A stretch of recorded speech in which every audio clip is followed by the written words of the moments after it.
see, all you living portents. Hover on into the stinky dragon and partake in our latest potation. Forecast pearls before swine. It's a mixture of spiced price of defiance tea, crushed seeds of hope, a radiant strike of cinnamon and ginger, topped with a zesting of blessing. One drop of this divine drink is as good as wishing upon a falling star. Previously, our adventurers were startled by a sudden inspection of their stuff by Steel Eye, who found unfamiliar objects the party claimed were unclaimed. Next, they prepared themselves for passing out on the parade grounds of the cortege with the promise of promotion from Colonel Boyer. But now it seems a fort fire drill has gotten out of hand and they dug themselves into a hole of hellish hounds.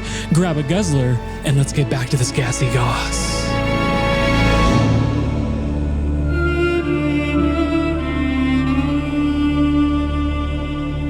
Hello, everyone. Welcome to Tales from the Stinky Dragon. I'm your Dungeon Master, Gustavo Sorolla. I'm joined by our 4 players. Hello, players. Hello. Hello. You said Doug, and it made me happy. Lowercase d, not uppercase d. It's a big difference. I'm gonna hit our 4 players with an arrow. That's. I was preparing. I was bracing. He was singing his favorite part of Little Mermaid. Is what he was doing.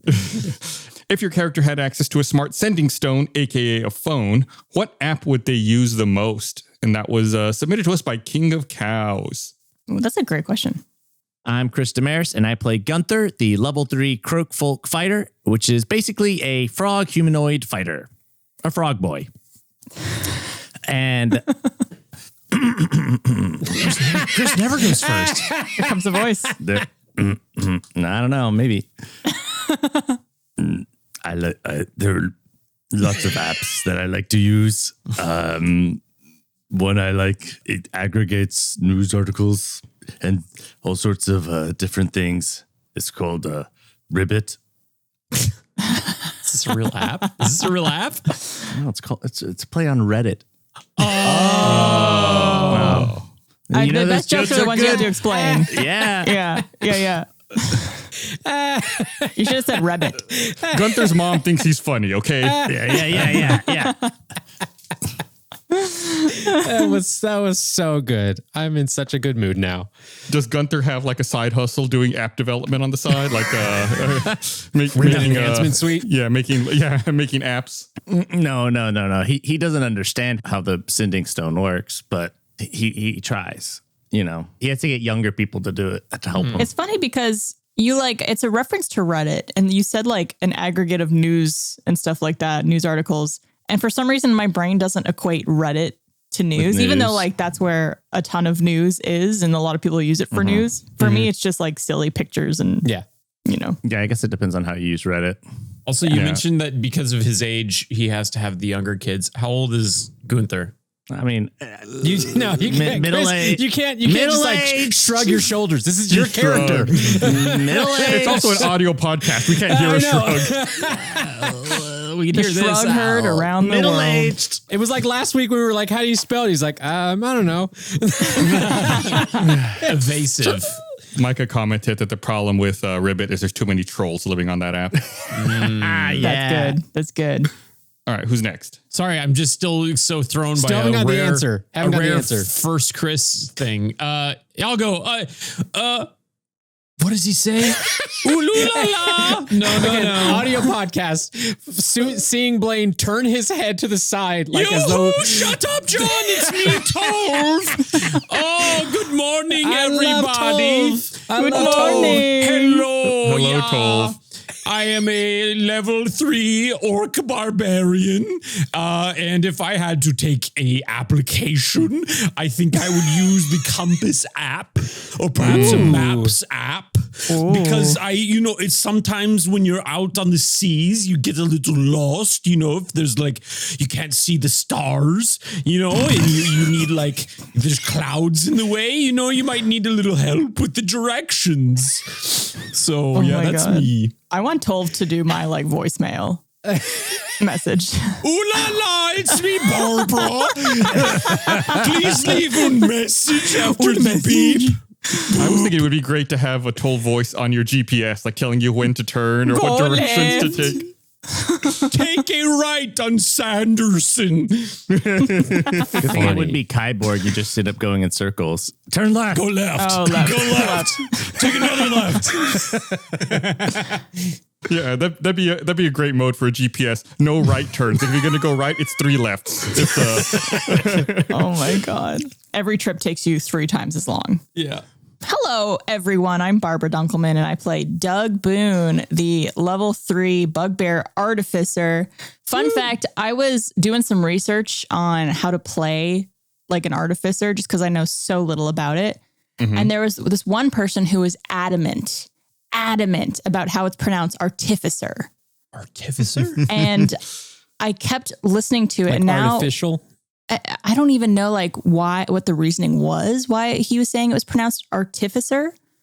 But it's probably like artifact. Maybe, but I don't know. Yeah. now I forget how to actually say it. Artificer. Artificer. No. Artificer. You ruined us. That's the one. And Doug would, I have an answer for both of these. Okay. So Doug would use one app the most and one app the least. Okay. The app he would use the most is Spotify. Oh. Doug likes to, when he walks, he likes to have some music on, some music in the background. He also listens to some podcasts every now and then. Specifically, shout out to Tales from a Stinky Dragon. Shout out to our own podcast. I love it. It's so good. Doug likes listening to adventures. And the app that Doug would listen to the least is obviously the calculator. Because Doug does not need a calculator. Doug has a calculator built into his mind. Doug is a calculator. Doug is a calculator. Exactly. Thank you, Gus. I can't wait to see this in action. I've also noticed that I think Doug and Tolv seek using words that have R's in them because we have such different pronunciations. Like I don't know what you're talking about. You all go like, all. And I say R. Calculator. Calculator. Tor. Gus, look like you have a question. Yeah, I hate to derail us, and I'm super sorry to say this. We've been so on track so far. Micah just sent me a message that person you read is actually right about the pronunciation of Artificer, Barbara. I know they probably were, and I hate it. If you look it up in the dictionary, that's actually the phonetic pronunciation, Artificer. Artificer. But the thing is that, like, there's other words involving artificer. Like artifice. Like artifice, and art is something where artifice doesn't make sense. What if they are a lady? So is it artifice lady? Just to, Get out. We Kick him. How do you boot someone from a D&D party? What did I do? I just made it funny. I think it would be, is it not Sir and Madam? Hey, there it is. That's That's quality. Artifa Madam? No, I think Blaine's also right. Because when ladies, isn't that also like a royal, like sir? It might be. Gentleman and lady? I like Madam more. Hello, everyone. I'm John Reisinger. I'm the one who's here to laugh at everybody's terrible jokes. And I am playing Natty Mateed, who is a level 3 warlock drow. Natty Mateed? Natty Wonder. That's Natty's name. Didn't you know that? It's My brain just broke. I was like, was that her actual last name? No, actually, you broke my brain when I don't think I remember you saying Doug's last name. And when you said Doug Boone, I was like, oh, I don't remember that. Learn a little more about Doug. Doug Boone. Doug Boone. I play Natty Wonder, who is a drow warlock. And my favorite app on the Smart Stone. It has to be Cantrips with Friends. It's a game that me and all my friends in school, we used to play with all each other, and it would really help us remember our lessons because you kind of bring up stuff you learned about, and then it's also a little game you get to play with your friends. So good. Natty, I want an actual app. Are you sure it's not the Jeremy Renner app? What was that app called? I don't remember. It was like a social network. The Jeremy Renner app. I think it was just called the Jeremy Renner app. Yeah, it's great.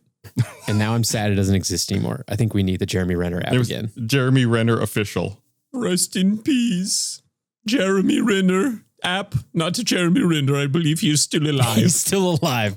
Hawkeye is the worst of the Marvel characters. Even though a snow blower tried to take him out.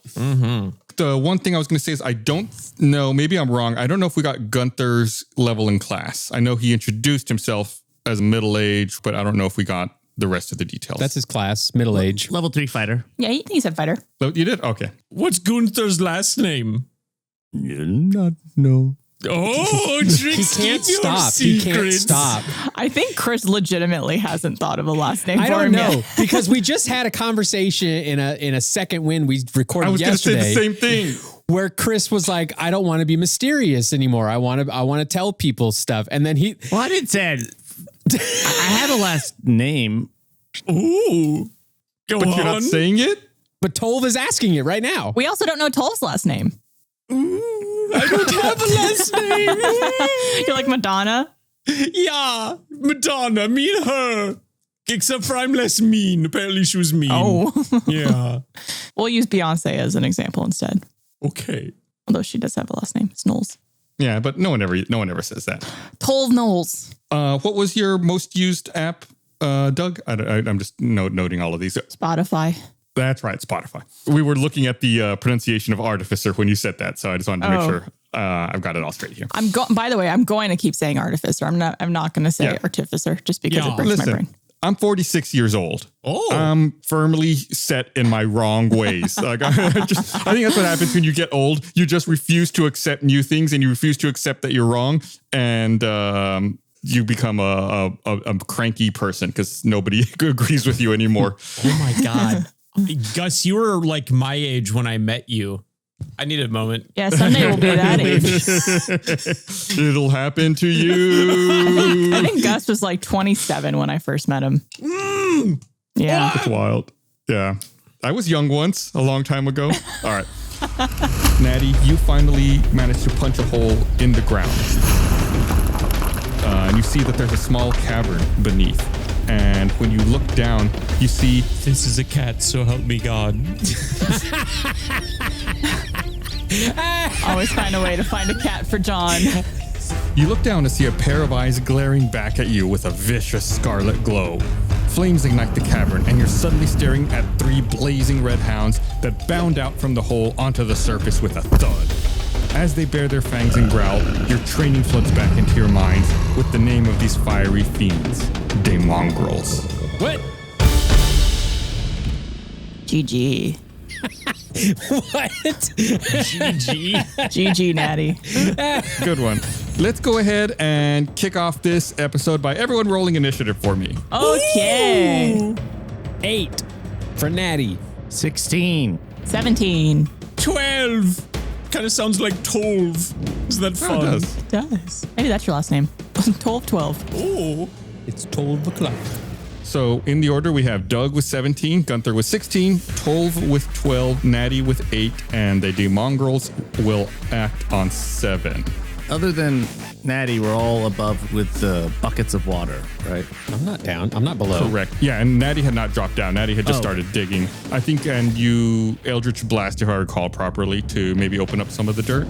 I did. That's how I found the hole. That's how I found these mean doggies. A cool way to dig. No such thing as a mean doggy, only mean owners. Why dig when you can blast? All right, Doug, you are in the bucket brigade, and I guess you would, obviously the fire's in front of you at the mess hall, and you would know, or you would see that Natty has been digging this hole and is now startled with what appear to be like flaming hounds peeking up at her. Okay, so is it safe to say that these are probably fire resistant? Why don't you have Doug make a wisdom check? Okay. Doug is going to do a wisdom. Does Doug have a Pokedex?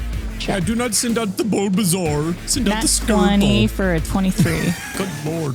Yeah, you would assume that this type... Doug's a very wise bugbear, and you would assume that this type of creature is probably immune to fire or very resistant to it at the very least.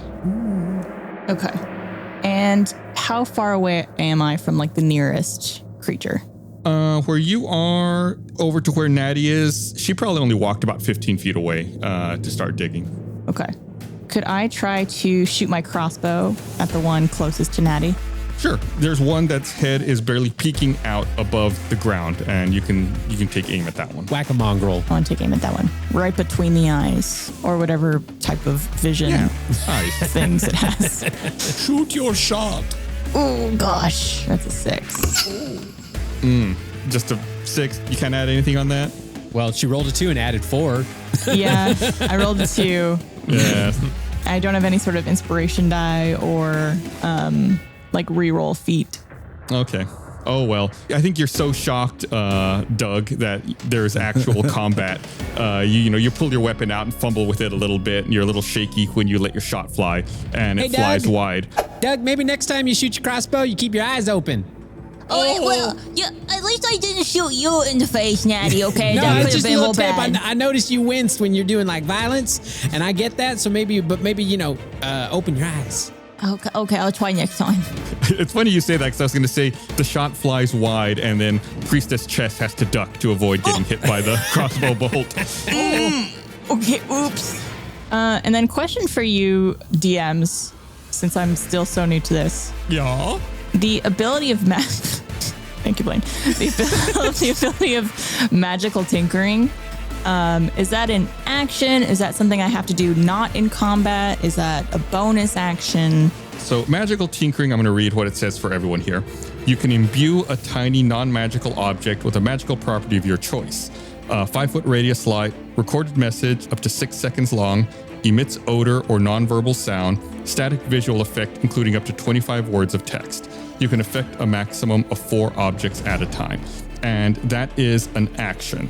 And if you look at the bottom there, like if you on your character sheet under features and traits where it says that, there's like 4 little boxes you can click that denote the uses, and it says magical tinkering 1 action. So that would be an action to perform that. Okay. How long do they last after being imbued?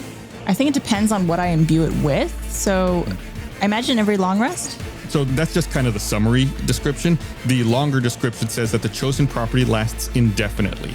Okay, so it is something that like in the morning, Doug could like prep, up to 4 items to have these abilities. Yeah. If he wanted.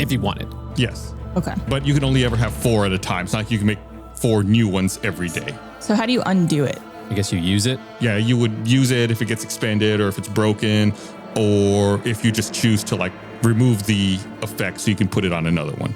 Okay. We'll say like as part of your tinkering, you can also tinker with the object to disimbue it. That's not a word, but I just made it up. You can disimbue it. Disavow it. He's got to disavow it. Imbue it somewhere else. It's Mission Impossible rules. I guess since that didn't work, I'll just get a little bit closer to Natty so I could help out a little bit more, but still like not within like arm's reach of the Melee. Yeah. So you want to move like 10 feet? That way you're like 5 feet away from them? Yeah. Okay. I feel like we should be challenging Gus more and being like, no, I want to move 9.5 feet. And he has to start keeping track of like fractions of distance. I'm not sure what would happen, but it wouldn't be good for you. I would find a way to disincentivize that as quickly as possible. Have we not learned 3 campaigns and never sass Gus? I'll find a way. I've learned sass Gus until you get the point where Gus doesn't want to be sassed anymore, and then step back just 1 step. Or maybe half a step or 3/4 of a step. Yeah, exactly, There you Chris. You find that line, and then you just take a step back. Yeah. It's like a little bonus game inside of D&D. Yeah. Okay, so is that it for your turn, Doug? That's my turn. Okay. And I don't know, I didn't mention it at the top of this episode during the recap, but there was one other thing I felt maybe compelled to mention here.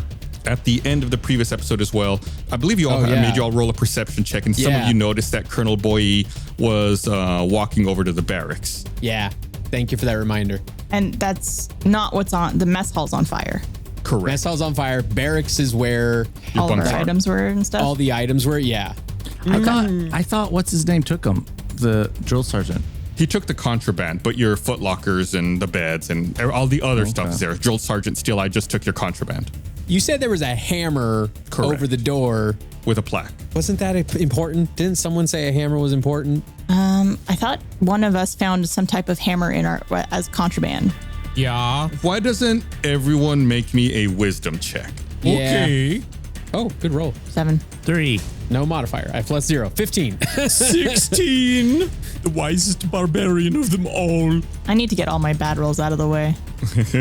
All right, Doug and Gunther, you can't quite recall exactly what the details of that were, but Tolv and Natty did roll well enough to remember that there was actually no hammer in the contraband. I think Doug said that to Colonel Boy last episode, but that was Doug misremembering what actually happened. The hammer was actually mounted above the door in the barracks and had a plaque under it. Oh. So what was in Tolv's footlocker? I had like it was like some sort of wrappings or something. It was like something that belonged to Steel Eye. I think, yeah, you had said that Tolv had the hammer, but it was actually foot wraps that belonged to Drill Sergeant Steel Eye. I could have sworn someone had some type of weapon. Gotta take better notes. I mean, I have a hammer, you know. Maybe you're mistaking me. You look at me. I have a hammer. You think, oh, hammer guy. I do look at you and think Hamel. Yeah. Yeah. Stop. It's because you nail it. I didn't write down what our contraband was, but I did write down that the people at the Abbey of the Convent are tanners. Does that give me some? There you go. Or maybe like hammer, tanner. I don't know. Let's move on. All right. Let's move on. There's something there. I'm so bad. At this point, Doug, now that your turn is over, you also notice that Colonel Boy stops for a second at the door to the barracks, and he begins like kind of scratching his head, like scratching his hair. And like slowly you see like he just rips all of his hair off of his head, and it all comes off like a hairpiece. And as he does so, what you knew as Colonel Boy seems to fade away. Well, not fade away, like disappears. And instead, replacing Colonel Boy is some kind of cycloptic devil. Colonel Boy looks around with a sneer on his face, and he looks at the daemongrels that are looking at you, Natty, and you just hear one word escape his lips. Burn. And he turns and walks into the barracks. Was it just a burp? Was he burping? yeah, he's a little gassy. You know, brimstone and fire comes back up. No. Colonel Boy was really cool. We were all kind of suspicious with how Cool he lax was. that dude was. You said it was a Yeah. cycloptic, Yeah, so like one eye kind of thing. correct. Colonel Boy. Oh gosh. Now if we're going to be dealing with like fake persons and stuff throughout this campaign, I'm not going to trust anyone. I know. I thought we Ever. like got a good vibe on him, did we not? Yeah. Yeah. Yeah. That's funny because normally you all are so trusting of every NPC Yeah. you meet. It's going to be a huge turnaround for you all. Hey, this was a big betrayal. I wanted to turn over a new leaf. Gunther, you're up. Then after Gunther is told. Just to be clear, I didn't see Colonel Boy or hear the burn. No, but it's up to Doug whether or not he would have said something. Guys, Colonel Boy just turned into a cycloptic thing and said burn. Oh. It's B-U-O-N in case you couldn't understand me saying burn. Oh, that born, like he was celebrating a birthday or something. Okay, Gunther would like to take the bucket of water he's holding and splash it on the dog that's got its head poking out. Oh, interesting. Okay. Or pour it Nice on doggy. it. I don't know how we would do that, but make like an unarmed, like an unarmed strike or like a touch attack. Sure. One of those. I like that. If this was Bart, he'd be peeing on the dog. Hey, what do you mean? 19. Yeah, that would hit. Yeah, so you take your bucket of water over. Just so I know, we're still early in this campaign, so I'm going to have questions about the characters. Yeah. When Gunther moves, does he walk or does he hop? Oh, good Depends on idea. how fast he's moving. If he's moving slow, I think he can, walk. If he's like dashing, I think he hops. Cool. Okay, so in this case, he'd probably be hopping. He's got to hold the bucket. Yeah, I don't think so because he's holding the bucket. So walking. Yeah. I could hop with 3 limbs, hold a bucket. Okay, yeah. So you walk over with the bucket and you toss it on there. Roll, let's call it a D8 for damage. Date. 5. Okay.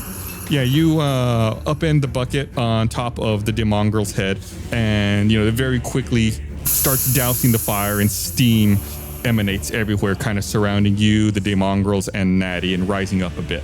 The daemongrel howls in pain and lashes out at you with a bite. Well, I was gonna say I'm more like toss it. Like I wouldn't have gotten like right in front, like within attack of opportunity. I love an after a thing The happens. retcon. I mean, I did Let me mean say. that. Let me say. Yeah. I like it when after a thing happens, you get a from Chris. That's such a classic Chris thing. I did such mean a that- classic. You didn't say it. In the future, if you say it, I'll allow it. But this time I'm going to say, no, it lashes out when bites back at you. I love it. It's so good. It's so good. It's okay, Gunther. Because I know how this went down. It's Chris thought this, but Chris doesn't say everything he thinks. I miss when And we were newer at D&D. And so They I were know nice to us. Chris, like, I actually believe that Chris thought that this is what he wanted to do, but he doesn't vocalize it, so therefore Gus can't act on it. In my mind, yeah, it was like walking Yeah. up and pouring Yeah, yeah. it on. All right, so it lashes out with the bite, hitting AC 17. That's equal to mine. All right, so it hits. Yeah. High AC. Yeah, you have very high AC. That is very high. Jeez. It clamps onto you, biting, doing 8 points of damage. All right. What you gonna do? Well, I have a question. Was that my action to toss the water? Well, yeah, it's an attack, right? I don't know. It was like a bucket toss. So that's why I was asking. Yeah, that would be like an attack since you made an attack roll. It's an attack action. Okay. You have bonus actions. So the daemongrel bites at you, doing 8 points of damage, and its mouth is so hot that it also burns where it latched onto you, Oh, God. Spicy tea. doing an additional 5 points of fire damage. It's like the more you resist, the more hurt you get. It's like there's lessons being learned here. And it's like totally latched on, biting you, and it now has you grappled. Oh, dear. You can make a check to see if you can escape it, since it is your turn right now. You can make either a strength or a dexterity check Give to me try like to reactions or something? yeah, get out of it. Yeah, I'll do a dexterity check. Sure. Just roll me a dexterity check. I'll do a dexterity check. Yeah, go ahead and roll me a dexterity check. 9. And I'm going to give you a peek into my insight, into my thought process here, Barbara. Yeah. This is our third campaign, and I frequently ask for checks and get saves, and I frequently ask for saves and get checks. So that's Yeah. why I I say know. it over and over. He's parroting. He's parroting in order to You reinforce. reinforce. Okay, so Gunther rolls a 9, which is it's close, but it's not quite enough to get out. The daemongrel's just like chomping down on you. What's the scale of this daemongrel to our little croakfolk guy? Good question. Are you a medium-sized creature, Chris? I think I'm small. You're small? Okay, so the daemongrels are medium-sized. So it's pretty big. It's there's a bit of a size difference. Nice doggy. So it's like when a dog gets like a little frog toy in its mouth, and it's just like it's just, yeah, that's what I'm imagining. I'm imagining that. So I want to use my maneuver menacing attack. When you hit with a weapon attack, you can expend one superiority die to add the total to the damage roll, and the target must make a wisdom saving throw, DC 14. On a failure, it is frightened of you till the end of your next turn. What's that called again? I want to read up on it.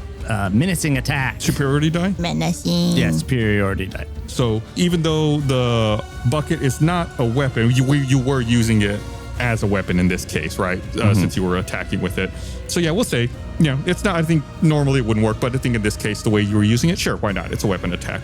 So you expend that one superiority die and add to the damage roll. Okay, so what is your superiority die? A D8? It's a D8, yeah. Okay, yeah, go ahead and roll that. It's a 5. That's quite superior. I did not know such a dice existed. Okay, and it needs to make a wisdom saving throw DC 14, correct? Mm-hmm. Its wisdom modifier is -4. So I need an 18 or better on this. Wow. You've got this in the bag, Gunther. I rolled a 16. Close, Yeah. but not quite enough. That's still pretty high. Yeah, so it is now frightened of you until the end of your next turn. I like the idea that it bites you and then goes, Yeah. Oh, God. Would it still be biting me? So the way it all works, it would all happen at the same time. Its bite, just a peek behind the screen here, is a reaction, kind of like an attack of opportunity. So it kind of triggers at the same time as your thing. So it definitely bit. If it's frightened, let me see the frightened condition. It has disadvantage on ability checks and attack rolls while it's a feared line of sight. It cannot move closer to you. I'm going to say it can hold on because it already happened at the same time, but now it has any disadvantage on any more rolls against you. Okay. So I can't move because it's gripped me, right? It's got me grappled. Correct. So, all right. I am done. And that's it for Gunther. I declare bankruptcy.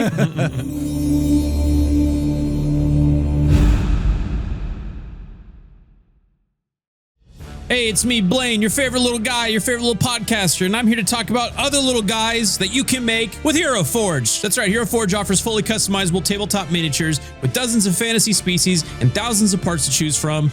They've got an easy-to-use design tool that lets you build your perfect miniature online using a fully 3D in-depth character creator right in your web browser. Hey, I made a little Chip Haney. I'm looking at him right now. Oh, he's crouching. He's sneaking around. He's got a little knife, and he's always purple. That's right, because over at Hero Forge, they offer custom minis in a variety of materials, including color-printed options. Wow, wow, wee, wow. Hero Forge also offers downloadable model files for you to use. If you have like a 3D printer at home, you know, that's fine too. And Hero Forge is also constantly updating and expanding its catalog of customization options. They add new parts every week and major features like new species and custom poses on a regular basis. So, you know, check back. They got new content every week. So if you want to make a little guy, just go to heroforge.com and use code STINKY to get 5% off all orders of physical miniatures. Once again, if you want to make your D&D character, all you got to do is go to heroforge.com and use code STINKY to get 5% off all orders of physical miniatures. It helps support the show and helps support a cool brand. Thanks, Hero Forge. Well, hello there, fellow adventurers. Are you in need of some epic dice for your next tabletop session? Well, look no further than Misty Mountain Gaming. They've got an incredible catalog of dice made from all sorts of materials. They've got stone, resin, glass, metal, silicone, liquid core, bone, you name it. And great news, Misty Mountain Gaming provides free shipping within the United States, plus they've introduced new affordable shipping rates for our international friends as well. Their dice are ideal for any RPG you could imagine, be it Dungeons & Dragons, Pathfinder, Shadowrun, Savage Worlds, or even math games. If it involves dice, Misty Mountain Gaming has you covered. But that's not all. Explore their specialty sets like the Asteroid Fields Metal Dice Set, Legends of Valhalla Hollow Metal Dice Set, and the stunning Vlad's Blade Metal Dice Set. With new dice sets released monthly, there's always something new to discover at Misty Mountain, offering the largest selection on the web. And here's the kicker. Misty Mountain is the only dice company that offers a lifetime warranty on all their dice sets, including stone and glass. That's right, lifetime. They've got tons of other gaming accessories too, from leather bags, leather books, dice trays, miniatures. You want it? They've got it. So what are you guys waiting for? Elevate your game with Misty Mountain Gaming. Visit their website today and dive into the magical world of dice. Just go to mistymountaingaming.com and use the code STINKY to get 10% off. That's mistymountaingaming.com, code STINKY.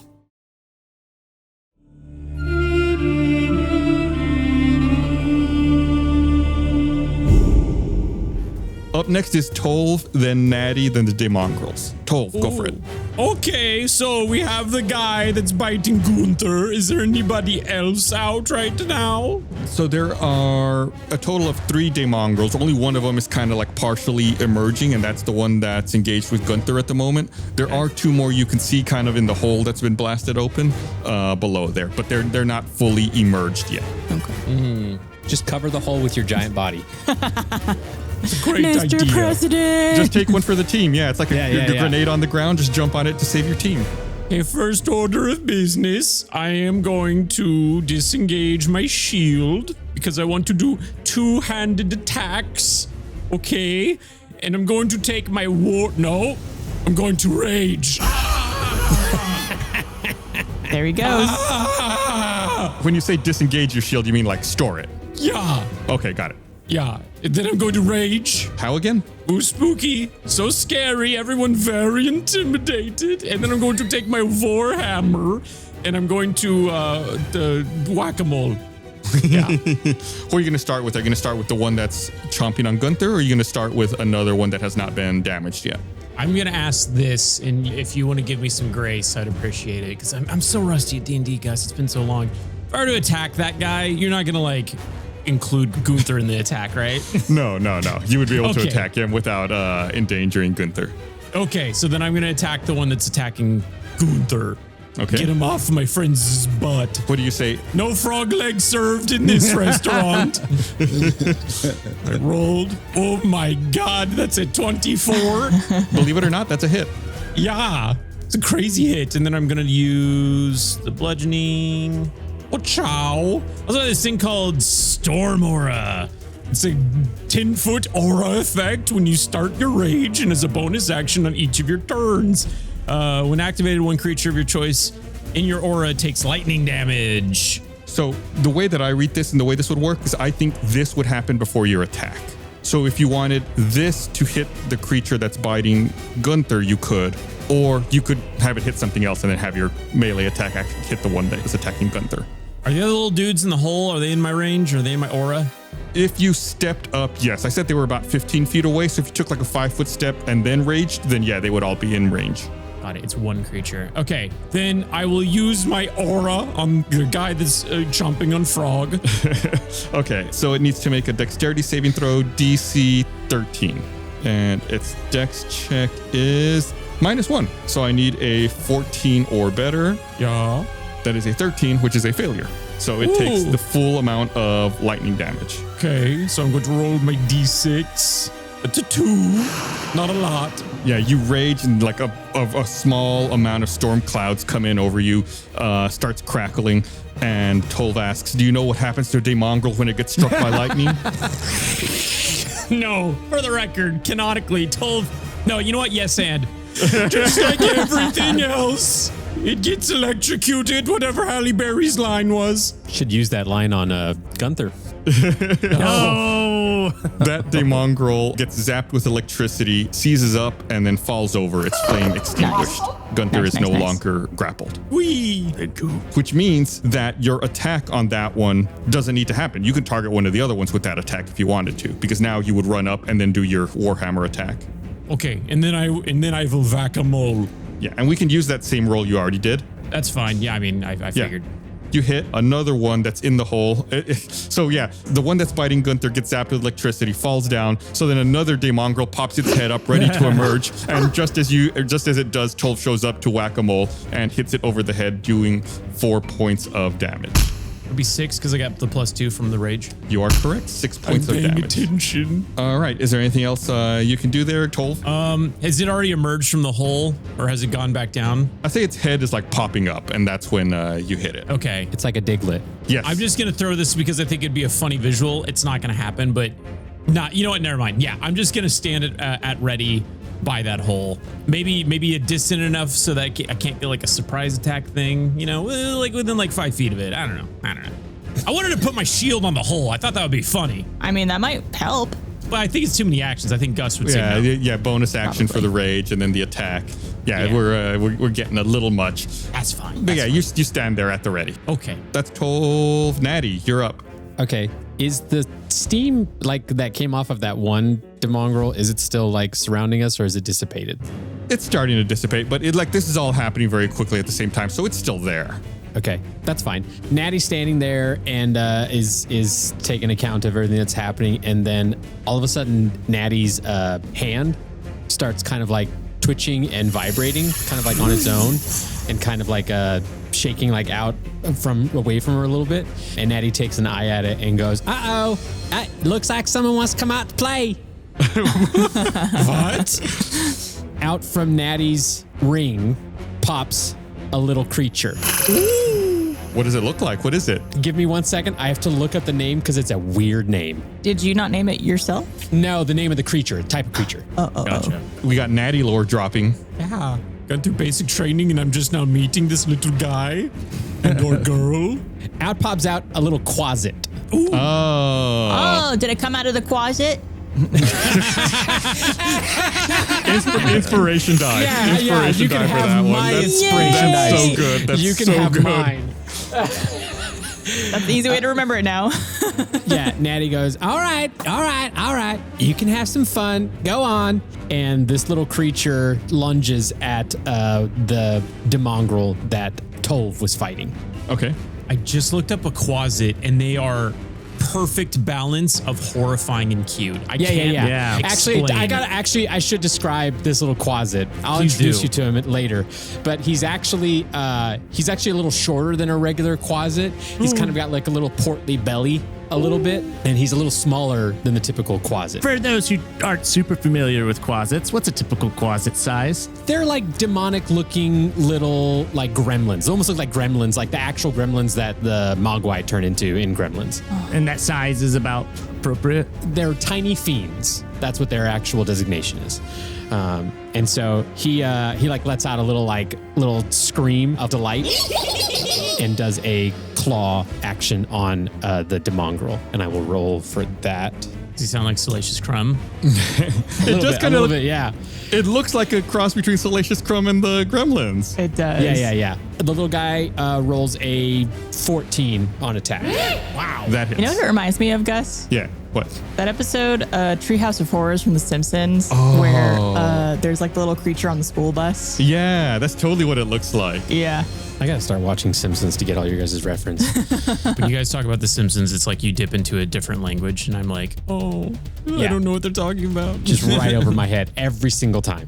But it's fine. I'm glad you guys have that connection. Rolling for damage. That's a 4 plus 3. That's 7 piercing damage.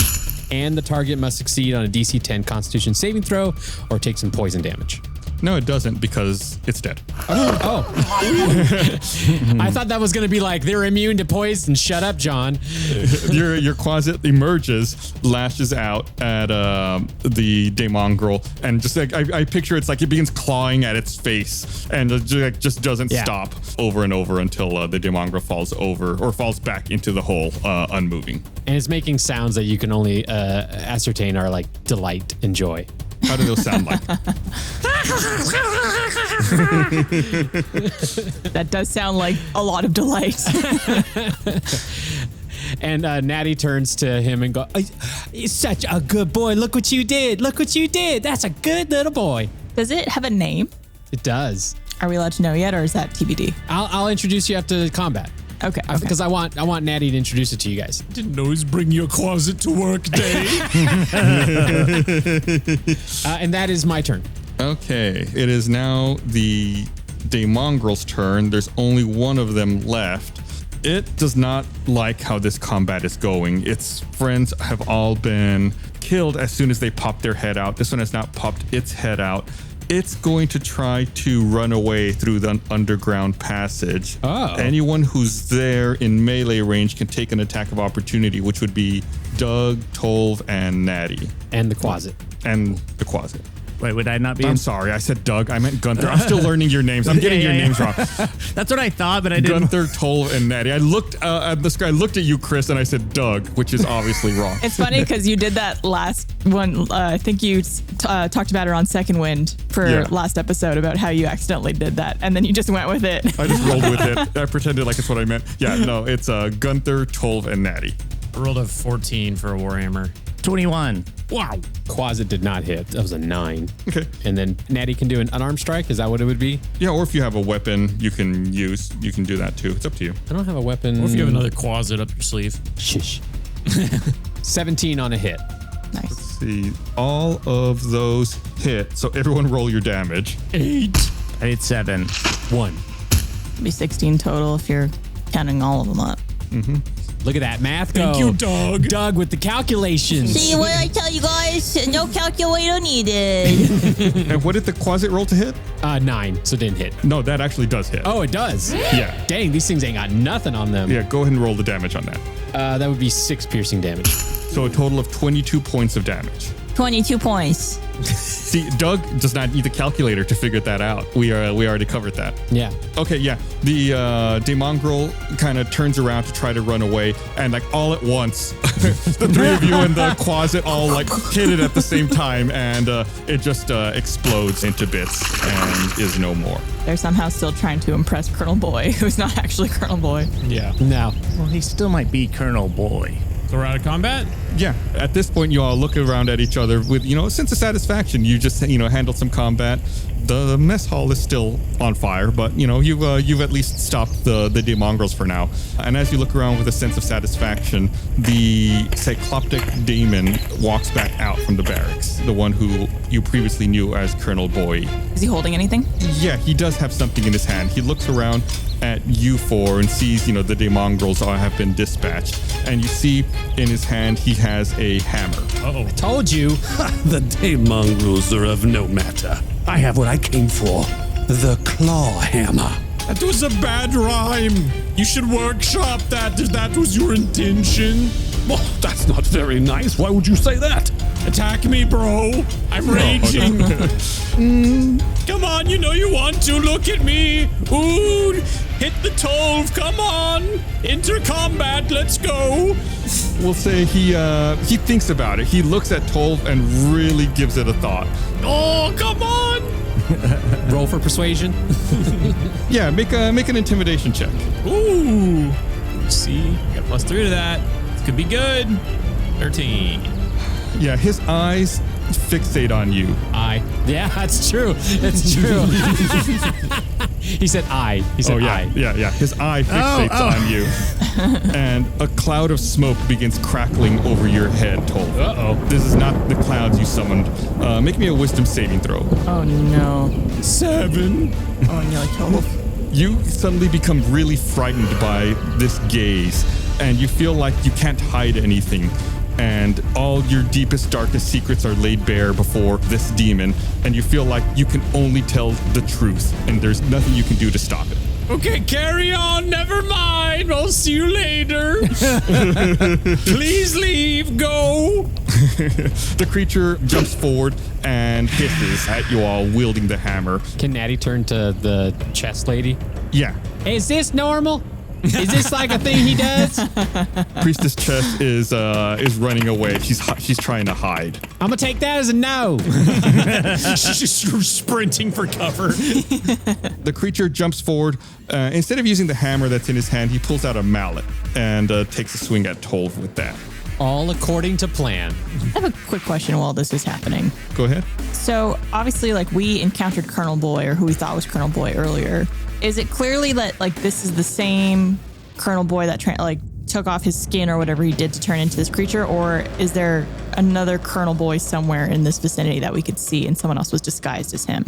Why don't you make me a wisdom check, Doug? A wisdom check. He didn't make you do a perception check. You know what? I'm going to use my inspiration die already. I think it's worth it. What'd you roll? I rolled a 3. Now I rolled a 15 plus 3, so 18. Yeah. You think it's likely that this is an imposter. Okay. An imposter, but that there's not another boy here. Like, basically, I was trying to figure out if the one we were speaking to before was the real one and that it's like he's hiding somewhere. This is the same one you were talking to before. Okay, yeah. Same creature. Okay.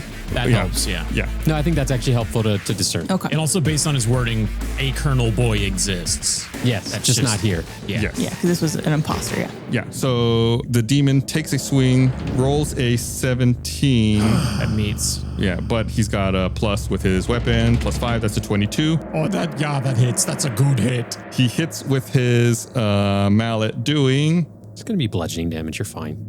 4 points of bludgeoning damage. That was so veiny of you. Would it be half I'm of that? raging right now. That you cut that number in half. So go ahead and make a wisdom saving throw as well. Doug, give them the number. What's the real number? Let's see. So if my calculations are correct, 4 divided by 2 because you're waging would be 2. Thank you, Doug. Doug is the Vanna White of Tolv's game show. 8 wisdom save. All right. You know, you think that you can shrug that off easily, but when the mallet hits you, you feel almost like it hits you metaphysically. Like you feel it damaging your soul. You hit your childhood. Oh, no. You take an additional 5 points of psychic damage. Oh. So it was originally 4, docked down to 2, plus the 5, so 7. 7, correct. Okay, I can do this all day. Oh, he sneers at that and No, then rears Tolv. back the mallet and then swings at you again. Yeah, teach me a lesson. Come on, what are you going to do, big shot? We found Tolv's kink. 22. Yeah, maybe that hits. I don't know. Go for it. Roll your damage. Doing 4 points of bludgeoning damage. So by my calculations again, that would be divided by 2. It'll be 2. Thank you, Doug. It's 100% the Zach Galifianakis gif of like the numbers like rolling around his head as he does that. And make me another wisdom saving throw. Okay. Remember, guys, I could figure it out. 16. Better. Oh, okay. Yeah, that's fine. I'll tell you what. What? He doesn't like that. He's going to force you to re-roll that wisdom saving throw. Oh my God. Did you give this guy lucky? You gave this guy lucky. You might have something like that. Wait, Gus is just smirking. 2 campaigns of trolling have come to this point. Yeah. But that's okay because I got to 17. Hey, Doug, is 17 more than 16? Let's see. So you take 17, you minus 16, and you get a 1. So yes, it's 1 more than 16, which means it is more.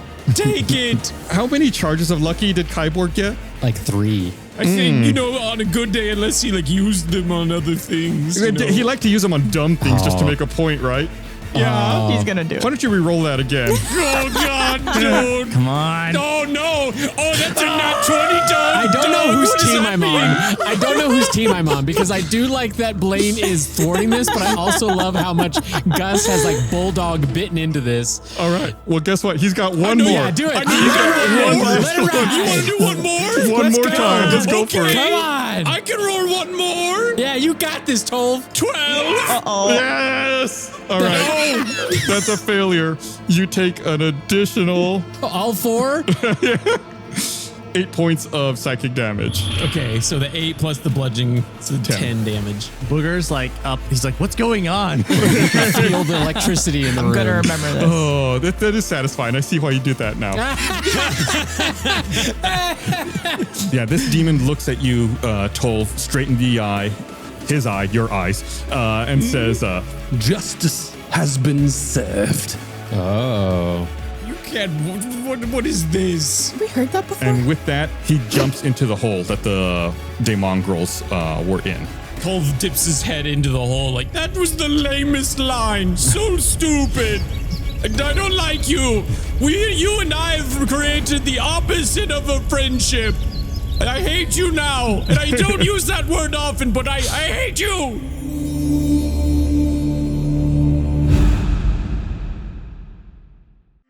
When you think about businesses that are selling through the roof, like Aloe or Allbirds or Skims, sure, you think about a great product, cool brand, brilliant marketing, but an often overlooked secret is actually the businesses behind the business that make selling and for shoppers buying simple. For millions of businesses, that business is Shopify. Nobody does selling better than Shopify. It's home of the #1 checkout on the planet and the not so secret with Shop Pay that boosts conversions up to 50%. And that means way less carts going abandoned and way more sales going. So if you're into growing your business, your commerce platform better be ready to sell wherever your customers are scrolling or strolling on the web, in your store, in their feed, and everywhere in between. Businesses that sell more sell on Shopify. Upgrade your business and get the same checkout that Allbirds uses. Sign up for your $1 per month trial period at shopify.com/dragon. That's all lowercase. Go to shopify.com/dragon to upgrade your selling today. One last time, shopify.com/dragon.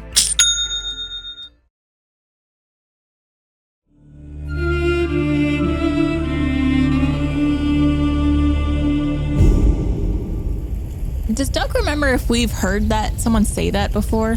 Make a wisdom check. I feel like Doug has a lot of very insightful questions. I feel like I'm already seeing a precedent. I'm going to be having Doug make a lot of wisdom checks this campaign. 17. Nice. It does not ring a bell at the moment. Doesn't sound like anything that sticks out necessarily. Maybe just to Barbara does. Was the mallet like a judge's mallet? Oh, is that? Maybe. Sawyer? Is that you? Maybe. Interesting. Could be. He did say justice has been served, so there is some type of maybe like law. I don't know. Can I roll a perception check to see if he had like a white powdered wig? He did rip his hair off. A wig wearing bandit. What did his hair look like? Well, before it looked like human hair, like Colonel Boy's hair. It wasn't a white powdered wig, but it was a wig of some kind. Anyway, yeah, the demon jumps into the underground caverns and then disappears from your sight. And yeah, we're out of combat. So, should we maybe finish putting his fire out, guys? Is the fire still going? Yeah, the fire's still going. The flames are burning at a constant rate. Doug just wants to grab like buckets of water and run back and forth himself, trying to douse We it. talked about this. You don't want to do an assembly line again? We talked You don't about wanna- this no, in you don't want to do an the assembly? last second wind about how you guys went about this the most inefficient way possible. I was gonna say we should get back into line.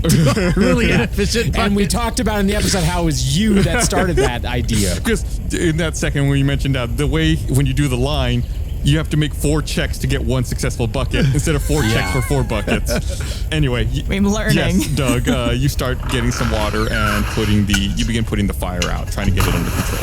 Natty helps. Thank you. Yeah. Anybody else? Well, so just to be clear, there's no way we're gonna catch Judge, whatever his name, Cyclops. He's gone.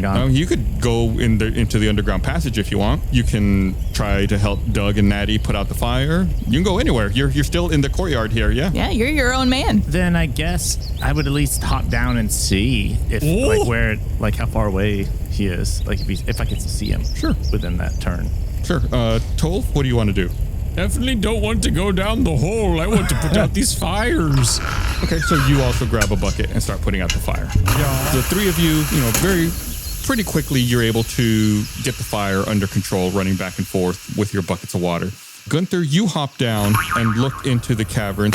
Why don't you make me, let's call it an investigation check. Nat 20. Whoa! For 19. Nice. Yeah, you hop down and you can see that these seem to be ancient subterranean caves that are carved out, like they're roughly hewn through the rock. Oh. And it's very humid with steam permeating all throughout it. Yeah, it seems like you're in almost like a small passageway cavern, and it kind of widens out and leads into maybe a slightly bigger room if you continue down the passageway. Okay, but I don't see Judge Eyeball. Judge, you don't see him here. You presume there's only one way to go. Yeah. You presume he continued down this passage into where it widens Chris, out. Judge Eyeball. Chris, please. It's the honorable Judge Eyeball, please. I hop back out. Yeah, you hop back out, and you see that the rest of B team has the fire under control. I have to say, as dumb as it is to hop into the hole that the enemy escaped through, I do think that that's like a Gunther, like he's like stalking his prey, like he's like a warrior. That seems pretty rad. It's very, very, very brave. Yes, escape, but there is passages. Why did they build this army camp over caves? Yeah, well, let's talk to the architect because, wow, terrible decision. Why would they build it here? At this point, I'll say Drill Sergeant Steel Eye comes running up to you guys. Are you a demon too? And he appears frustrated and flustered. He goes, I'm going to ignore that remark, soldier. Where's the real Colonel Boy? What's going on here? So let me break it down for you, Sergeant. Doug pulls up a chair, turns it around backwards, and sits in it in an odd way. Let's whap. Okay, so here's the thing. The real Colonel Boy, I don't think was ever here. I think the one that was here was an imposter. We saw him whip his hair and maybe his skin off and turn into his weird Cyclops guy. He also maybe got away with that hammer that was in the barracks. Cats or claw hammer? Yeah. You let him get away with it? So did you? Well, I think everyone here let him get away with it, technically. I mean, we're not the only soldiers here. Yeah, what were you doing, huh? Well, that's none of your you answer to me. I've got the stripes on my shoulders, and you will address me as Sergeant. I like that moment where That's more Gus talking. Gus had to think about answering the question. Yeah. And then he was like, wait, I'm in charge. Yeah, wait a minute. You can't Uno reverse me.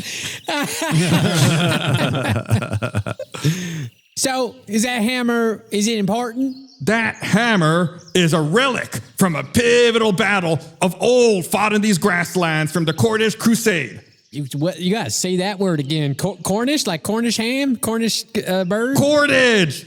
Courtege. We need subtitles when Gus is doing Sergeant Celia because Discord does not like you yelling. Sorry. And neither does Esther. Yeah. I'm sure, she's annoyed with it now. Cortage. Cordage. A Cornish. It's probably pronounced the way you said it, Barbara, but my pronunciation guide, I think, says cordage. So, is this magic hammer some sort of special, weapon of mass destruction? And if so, why were you having it hanging in, a door and not in, some cave or something? Yeah, it seems kind of dangerous to leave it out in the open like that for anyone to just kind of grab. It's here because Fort Endridge is built on an old battleground from the Cornish Crusade. And that hammer was used by soldiers on this very battlefield where now that barrack stands. Also, this barrack stands on caves. I guess at this point he would look down and realize that there are caves down there and that there's the cave system. He would say, well, I'll be That must be the ancient subterranean battleground where the battle actually took place. I didn't realize it was still down there. Normally caves stay around. I don't know why you thought it was going to go away. Is that sass? Are you sassing me, Natty? Just stating geological facts. Yeah. The battle was so ferocious, I thought it destroyed everything. Okay. So how long ago was this battle? I'm assuming you weren't there. Oh, that battle was 100 years ago. Your drill sergeant's old, but he's not that old. Okay. So, are you familiar with this guy? He looks like a Cyclops kind of demon kind of guy. And if so, is it really bad that he took that hammer? Oh, I bet he's an Undarian agent, probably sent by Infernus to collect that relic. I don't know who he is specifically, but I guarantee he's up to no good. So, like, what could that hammer do? You know, like, what worst case scenario? What kind of advantage do they have now? I've never wielded cat's claw hammer myself, but from what I understand, when a creature struck with the hammer, it causes chaos in their mind. Oh dear. What if there's already a little bit of chaos in your mind? Then it's double. Oh, you. For you guys, that's ×2. So. I'm liking Doug. This is fun. Yeah, Doug, the mathematician, is fantastic. Natty would be looking around to see if the priestess chess is around at all still. I know she ran away. Yeah, she's still there. She's still like kind of hiding behind some crates that came on the wagon along with the procession that she was riding on with Colonel Boy. And she arrived with the boy. Correct. Okay. Her and Colonel Boy arrived together along with a procession of other people and supplies on the wagon and whatnot. Could I have a quick chat with her? Yeah. You walk over. Like I said, she's close to the wagon, but hiding behind some crates and some barrels. Miss Chess, I gotta ask, when did you meet up with Colonel Boy? Thank you. He picked me up at the Abbey just earlier today. Okay, so he came and picked you up. Yes. The whole procession came from far away, and since the Abbey's closed, we were the last stop before they arrived at Fort Endridge. Was he alone when he picked you up? No, we had all of this procession with us. There's like a gathering of processional people? Yeah, various soldiers and, milling about. Any demon dogs? Demon dogs? No, I didn't see them until they burst out from the ground. Okay. Can I turn to the procession people then? Sure, yeah. There's a couple milling by nearby. Okay. Natty, they might be in disguise. Snatch their vigs. Their vigs. Do you feel vigs? Go around and start pulling people's hair. Will you wear vigs? Will you wear wigs? It's another good Lord of the Rings reference. Thank you. Okay. Then Natty would turn to all of them and go, who's the first person that saw Colonel Boy? I'm just trying to figure out where the Cyclops begins and Colonel Boy ends. They all kind of look around at each other, like questioning and shrugging and talking amongst themselves. No one seems to step forward to give you a straight answer. They all seem very passive in their responses. Okay, now I got a very important question. Are any of you demons? Go ahead, raise your hand. And you have to tell the truth. I promise I won't be upset, okay? I just want honesty. That's all I want. Again, they all look around and start murmuring amongst each other, and they're all are shaking their heads. No one is verbally saying it or stepping forward to proclaim it, but they all seem confused by the question, and they're all shaking their head to claim that they're not demons. Okay, I'm gonna take that as you all are claiming you're not, but I gotta remind you, trust is an easy thing to break and a very hard thing to build back up, okay? So if this is a moment where you need to rethink your answer, I'm going to give you one more chance, okay? Natty, why don't you make me a perception check? Natty's so generous. Well said. That was a nat 20. Wow. Plus 2, 22. It's a natty 20. Natty 20. Hey. As you're standing by the cart close to Priestess Chess and you're addressing all of this, procession of people, and you think you hear sounds coming from the cart. Oh. All right. I go and investigate these sounds. Yeah, you lift up the tarp that's covering the tart. You lift up the tarp that's covering the cart. There's a tart inside the cart? Yeah, there's more supplies, a box full of tarts. I love me a good tart. What kind of tart? Raspberry. Ooh. And it seems to you that one of the crates is shaking and you can hear muffled sounds coming from it. Okay. Is there a latch? Can I just open it? It's like a hammered down, with nails, you need to pry it open, but you can try to bust it open. You can try, with your hands to pry it open. No, I'll turn to my party and go, and look towards where Tolv is and like, I could use a very strong man with a big hammer right now. Oh, that's me. Natty doesn't want to get her nails dirty. I know this. Barb says, having just done her nails while we're playing D&D. Tolv will step up. I'm also re-equipping my shield. Okay. Yeah, speaking of shield, I guess I'll kind of use it as a crowbar if it has like a sharper edge, and I'll kind of whittle open the chest. Can you describe your shield a little bit for me? Is it like a big rectangular shield? Is it the kind that's like wide at the top and tapers down? Well, Tolv is, as you know, kind of like a Viking, and so he has a circular shield. Ah, okay. Yeah, and it's got his crest on it. Okay. And what is that crest? Wouldn't you know it? I don't know off the top of my head. Quick. Funny enough, the crest is actually raspberry tarts. It's like 3 raspberry tarts and a little... Now I'm hungry. So Tolv's crest is kind of like, it's a rune. So it's best way to describe it is 2 right angles. One is like a less than symbol on one side and then a greater than symbol on the other. And they're kind of like meeting in the middle, and in the negative space, it almost looks like an S is in between them. Yeah, you can get your shield and pry it under there. Just make me, let's just call it a strength check. Okay. And I'll give you advantage because you're using the shield like to get leverage. Okay, great. Needed that advantage. That's a fun. Wow. And 12. The crate is hammered down pretty securely, but you're able to get a corner lifted up and you're able to peel the top off. And inside, you see a gagged and restrained Colonel Boy. Oh, my goodness. Gunther does that salute with the kick up.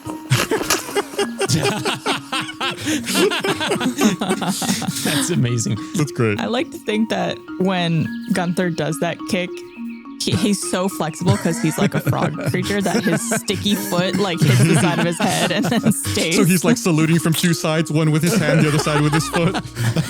Yeah. That's funny. Oh, Colonel Boy, let me help you. And I'm going to take his gag off. Yeah, you remove his gag, and Colonel Boy, he seems very, somehow, like, angry and relieved at the same time. Help me out of here. Oh, yes, sir. Natty turns to all the procession and goes, none of you heard him in this crate. I'm really disappointed, y'all. Oh, I will definitely be dealing with them. Oh, I can guarantee that. is he in a bad mood? He's cranky. Oh, he cranky. I would be too if I was stuck in a box. Probably not the same cheery Colonel Tolv that we met before. Colonel Tolv. Colonel Boy. Colonel Boy. Could Doug run over and try to help him out as well? Oh, thank you. I've been smelling tarts all day. I wouldn't say that's the worst thing you could have been smelling all day. Yeah, but smelling tarts and then not being able to eat them that entire time, I imagine that's got to be kind of torturous. Smelling farts. Tarts! I said tart! I gotta give credit. That was a Micah joke. He sent it to me. I stole it right then. What happened to the imposter?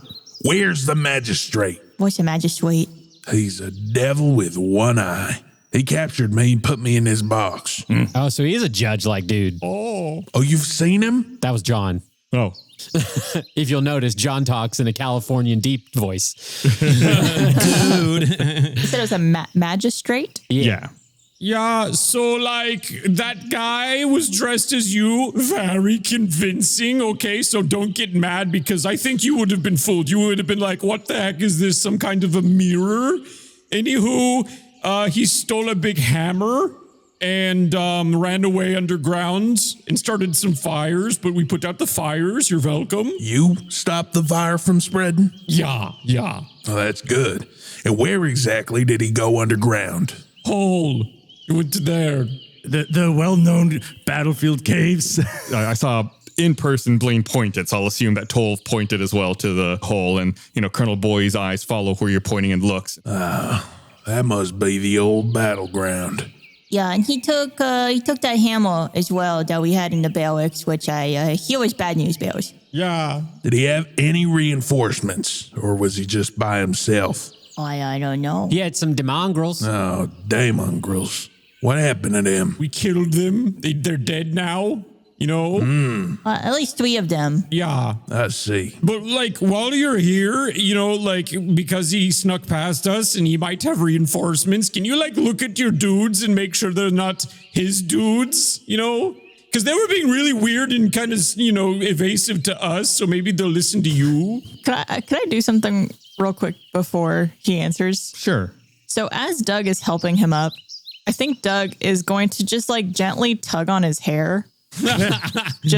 just to make sure it's real. Oh my God. Fully support this. Is Doug trying to do it sneakily or like stealthily? Or Just in a way where he's like helping him, but like because he's like all big and clumsy, like maybe he accidentally like pulls on his hair a little bit as he's like lifting him. We'll call it a sleight of hand check because you're trying to like mask it as doing something else. That's how I pick up my kids too.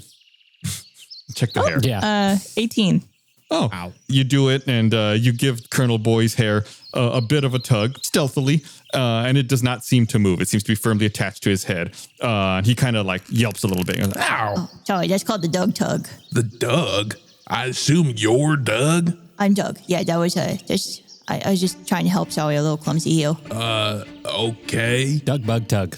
Yeah, it's part of his culture, In light of the occurrences today, I will commend you all for stopping the spread of the fire, for defeating the daemongrels, and for discovering the escape route of the magistrate. Now, I don't think we have time for a full passing out parade, but I will say that you have proven yourselves worthy of the rank of private. Ooh. Is there any chance that the sentence justice has been served? Does that ring a bell of why that magistrate would have said it? He loves his catchphrase. Colonel Boy, what is your catchphrase? Oh, my catchphrase? Well, it's yeah, boy. yeah,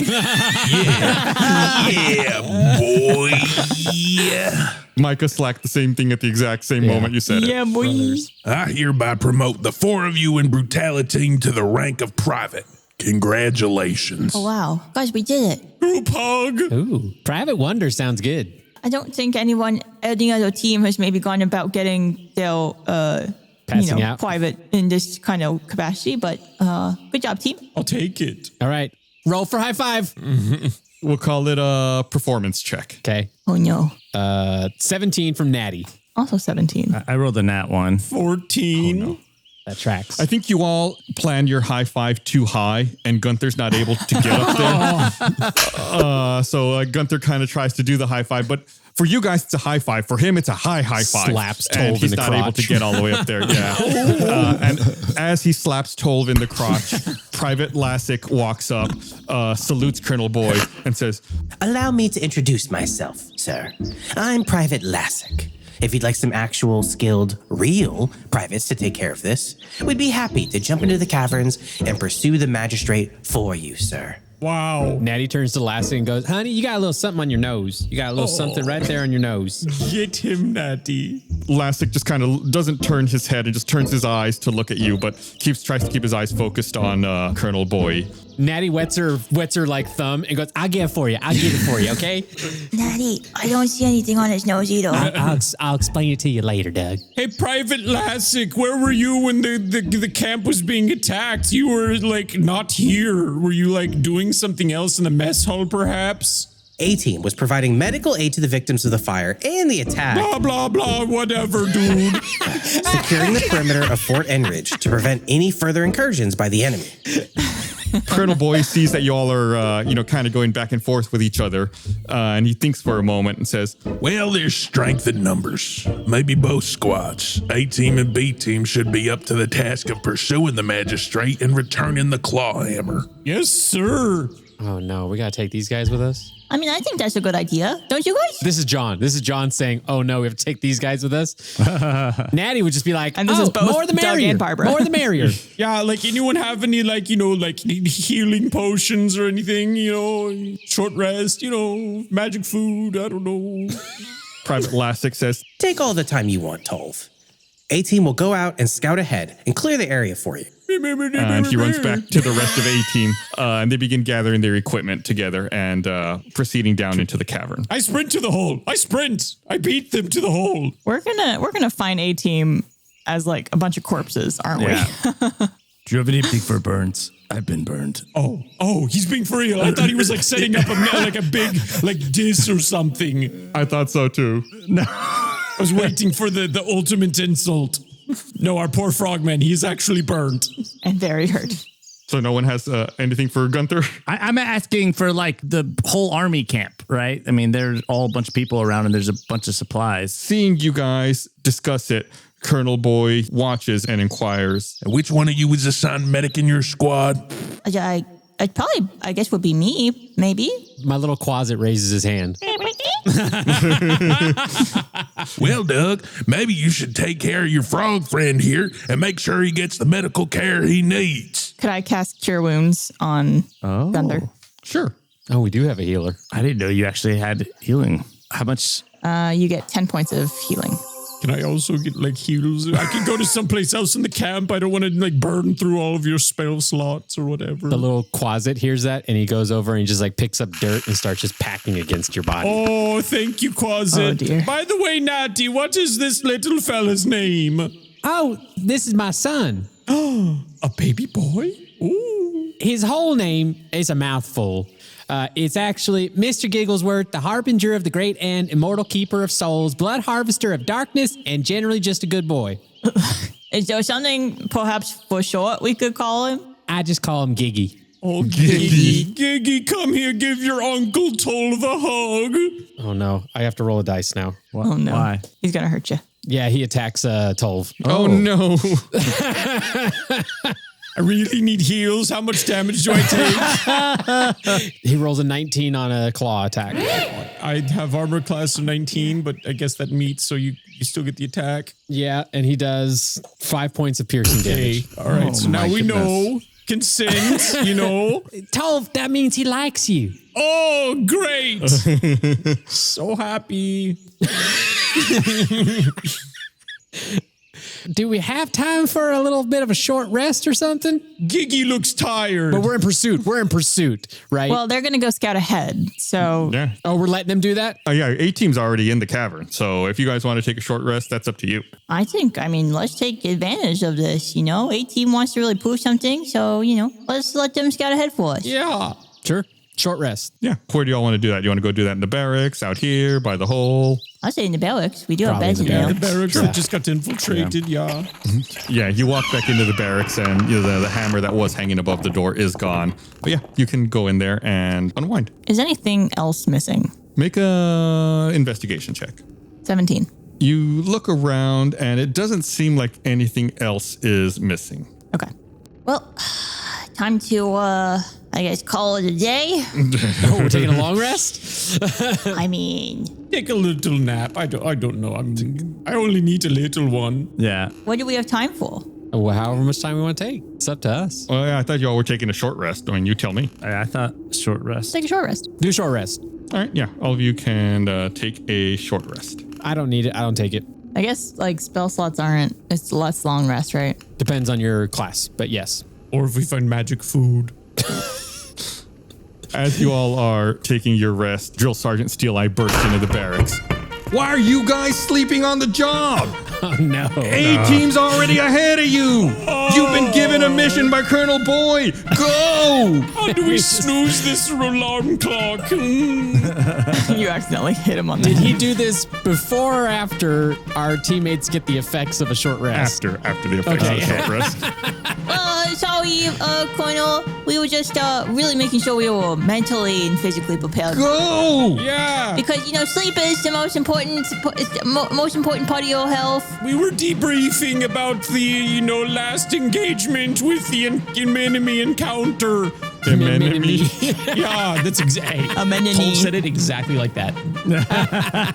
All right, let's go. All right, let's giddy up and go. Natty reaches over and attaches the little leash that she keeps on the harness of Giggy, and takes him out of the barracks. Do you need to ever walk, Giggy? Or That's what we're doing right now. Oh, he's okay, getting his energy out. he's getting his steps in? Yeah. Okay, yeah. You all walk out with the leashed Giggy and walk over to the hole that Natty blasted into the ground.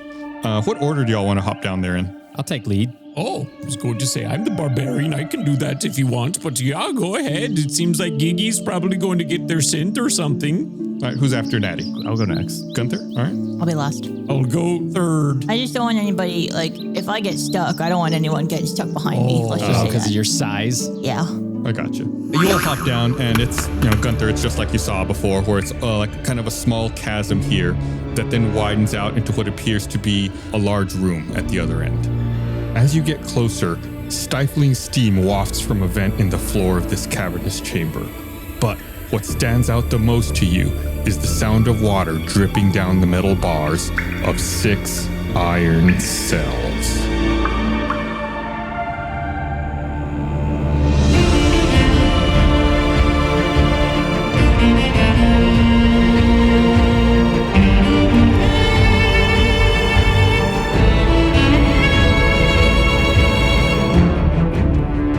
Prison cells? Maybe we can answer that question in the next episode of Tales from the Stinky Dragon. I don't like that. I don't like that cliffhanger. We should more be like, will the steam affect Natty Wonder's hair? Find out next week. Will the steam affect Natty Wonder's hair? Find out next week. I can't wait to tune in. Very spooky. Is Gigi gonna catch the scent? What of A-Team? Yeah. Same time. When do we find their bodies? Find out on the next episode of Tales from the Stinky Dragon. Woo. Goodbye. So long. Farewell. Auf Wiedersehen. Auf Wiedersehen. Listen to this. Elga Bait Collection is releasing October 25th. Shirts, stickers, and more, all themed around everyone's favorite nocturnal flying barbarian. New episodes of Tales from the Stinky Dragon premiere every other Wednesday, anywhere you stream podcasts, and on the Stinky Dragon YouTube channel. Want to listen to the show 48 hours early and ad-free?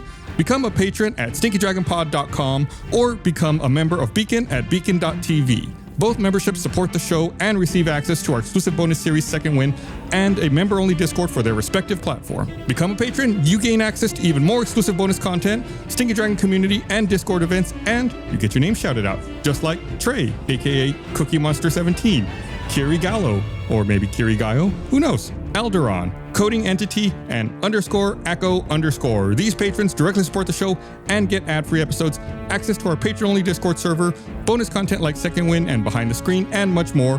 Again, that's stinkydragonpod.com. We can't thank you enough for your support that lets us make this show.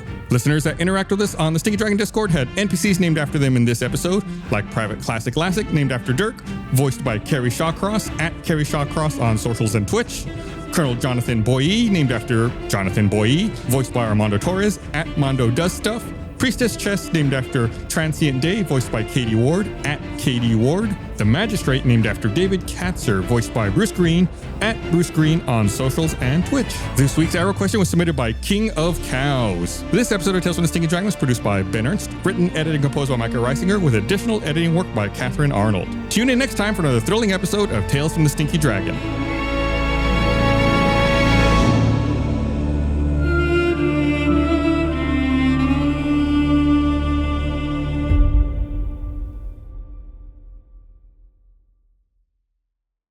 Hey guys, just Doug here on the ones and twos. Just taking a little break here with Gustavo and the Wings. Does Doug want to be a podcaster? He does, yeah. I like to think he has like a morning show that he pretends to do as well. Good mornings with Doug. Good morning from Doug. We're here out in the field. Just finished battling some pretty spooky guys. Gus really had Blaine, run for his money with those luckies. Got real close there. Got really hairy. Yeah. So at this point, sorry, scrolling. I'm trying to get everything done so I don't have to get halfway through this and then take a pause and start talking again. Let me know if you need any help with the math, Gustavo. Thank you. That is 4 extra bonus inspiration die for Doug. No. Get out of here, Doug.